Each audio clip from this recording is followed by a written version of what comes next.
Hey everyone, welcome back to the AI Tech channel. Today, we're diving headfirst into a controversy that's got everyone talking, even world leaders. President Macron of France recently posted a montage of deepfakes of himself to promote the Paris AI Summit. Yeah, you heard that right. Deepfakes, used by a politician to talk about AI. Is this genius or completely insane? Let's break it down. The big question: is using the very technology we're supposed to be regulating a brilliant awareness campaign, or a dangerous game that normalizes deepfakes and undermines public trust? Think about it. What message does it send when a head of state uses manipulated video to talk about the dangers of manipulated video? It's like fighting fire with, well, more fire. And that's what has everyone, including me, raising an eyebrow. We've got to ask ourselves, are we playing with a technology we don't fully understand and potentially unleashing a wave of unintended consequences? So, what exactly did Macron do? He released a video compilation featuring various deepfake versions of himself. These weren't just simple face swaps. Some were quite sophisticated, showing him in different scenarios and speaking on various AI-related topics. Now, the stated goal was to highlight the potential of deepfakes for both good and bad, and to drum up interest in the upcoming Paris AI Summit, which is a major event aimed at shaping the future of AI governance. But let's be honest, the execution is questionable.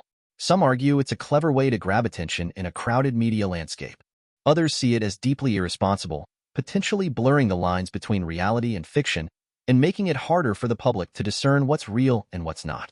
The video itself is slickly produced, but the underlying message is muddled. Is it a warning? An endorsement? A bit of both?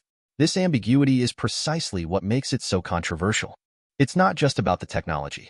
It's about the ethics, the implications, and the potential for misuse, especially in the hands of those with political power.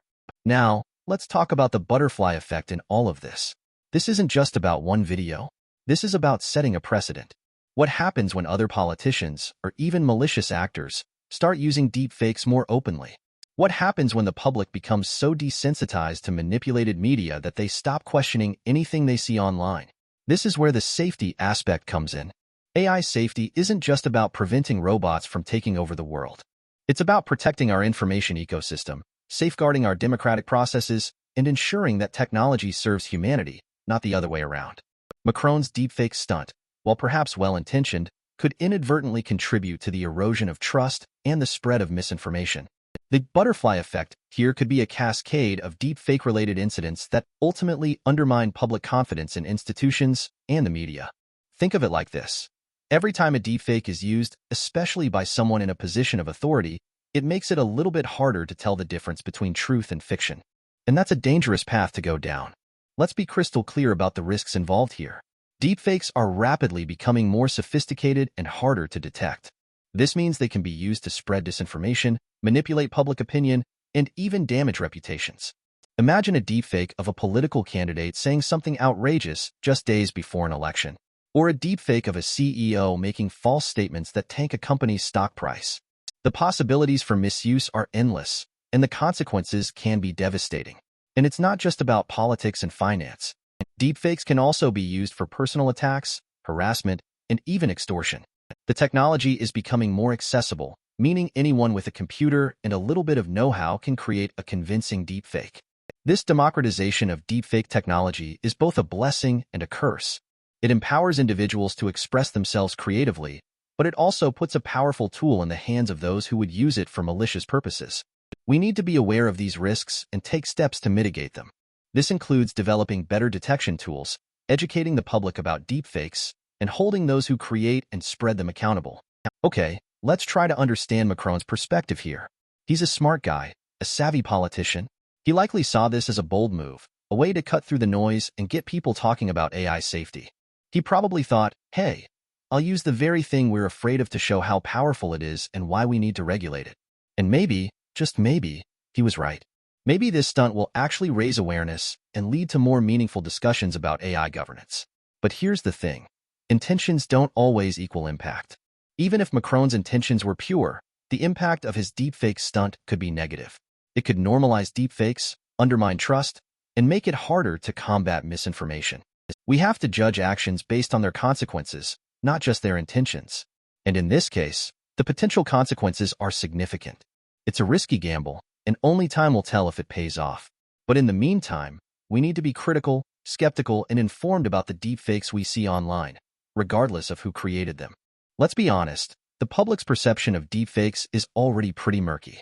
Most people have heard of them, but they don't necessarily understand how they work or how easy they are to create. And even if they do understand the technology, they may not be able to distinguish between a real video and a deepfake. This is where the real danger lies. If people can't tell the difference between truth and fiction, they're vulnerable to manipulation. And that vulnerability can be exploited by anyone with an agenda, whether it's a politician, a corporation, or a foreign government.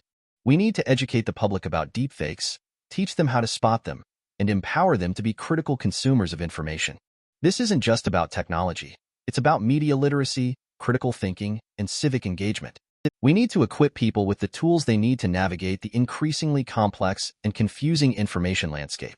And that starts with understanding the risks posed by deepfakes and other forms of manipulated media. It's about empowering individuals to make informed decisions and resist manipulation. So, what's the solution? How do we balance the potential benefits of AI with the risks of deepfakes? The answer, of course, is complex and multifaceted. We need a combination of regulation, education, and technological solutions. Governments need to develop clear and effective regulations that address the creation and spread of deepfakes. These regulations should be carefully crafted to protect free speech and innovation, but they should also hold those who misuse deepfakes accountable. Tech companies need to develop better detection tools and algorithms that can identify and flag deepfakes. These tools should be integrated into social media platforms, search engines, and other online services. And we all need to take responsibility for the information we consume and share online. We need to be critical, skeptical, and informed. We need to verify information before we share it, and we need to be wary of anything that seems too good to be true. This is a collective responsibility, and we all have a role to play in protecting our information ecosystem from the dangers of deepfakes. It's about creating a culture of critical thinking and media literacy. Looking ahead, the future of deepfakes and AI is uncertain. The technology is evolving rapidly, and it's hard to predict what new capabilities and risks will emerge. But one thing is clear, deepfakes are here to stay. They're not going away anytime soon, and they're likely to become even more sophisticated and harder to detect. This means we need to be proactive in addressing the challenges they pose. We need to invest in research and development, develop new regulations and policies, and educate the public about the risks and opportunities. We also need to foster a global dialogue about AI ethics and governance. This is a global challenge, and it requires a global solution. We need to work together to ensure that AI is used for good, not for evil. And that starts with understanding the potential dangers of deepfakes and taking steps to mitigate them.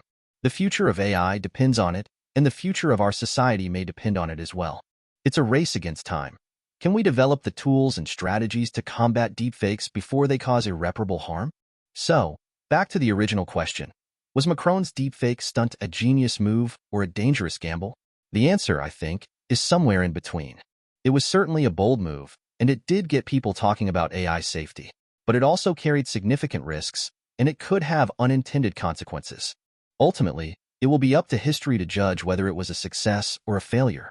But in the meantime, we need to be aware of the risks and take steps to mitigate them. We need to be critical, skeptical, and informed. We need to demand transparency and accountability from our leaders. And we need to work together to ensure that AI is used for good, not for evil. What do you think? Was Macron right to use deepfakes to promote the Paris AI Summit? Let me know in the comments below. And don't forget to like and subscribe for more AI news and analysis. Thanks for watching, and I'll see you next time.